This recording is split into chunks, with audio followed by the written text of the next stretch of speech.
மனத்தாழ்ச்சியே பணிபுரிய தூண்டும். இது இயேசு கிறிஸ்துவுக்குள் பிரியமான என் சகோதர சகோதரிகளே, இந்த நிமிட நச்சரிக்கை இயேசுவின் நாமத்தில் நான் உங்களை அன்போடு அழைக்கிறேன். மனத்தாழ்ச்சியே, மனத்தாழ்மையே ஆண்டவரின் பணியை செய்ய தூண்டுகோலாக இருக்கிறது. இயேசு கிறிஸ்துவுக்குள் மனத்தாழ்ச்சி காணப்பட்டது. கடவுளுடைய மகனாக இருந்தாலும் இந்த பூமியிலே மனிதனாக இருக்கின்ற பொழுது மனத்தாழ்ச்சியுடையவராக இருந்தார். பிலிப்பியர் 2:5 முதல் வாசிக்கிறோம். தன்னையே வறுமையாக்கி அடிமை தன்மை போட்டு சாவை ஏற்கும் அளவுக்கு, சிலுவை சாவையே ஏற்கும் அளவுக்கு தன்னையே முற்றிலும் கீழ்ப்படுத்தினார், தன்னையே தாழ்த்தினார்.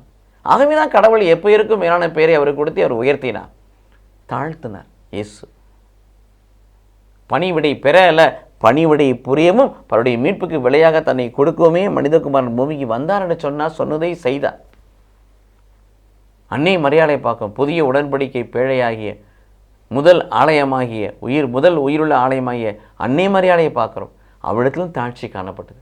கடவுளுடைய தாயாய் உயர்த்தப்பட்டாலும் அவன் சொன்ன வார்த்தை என்ன? லூக்கா 1:38, இதோ உமது அடிமை உடைய வார்த்தையின்படி எனக்காகட்டும். அவருடைய வார்த்தைக்கு திருவுளத்துக்கு தன்னை அடிமையாக்கினார்கள். மனத்தாழ்ச்சியோடு ஒப்பு கொடுத்தார்கள். ஆகவே தான் அவர்களால் பரிந்து பேச முடிந்தது. ஆகவே தான் அவர்களுக்கு பணிபுரிய முடிந்தது.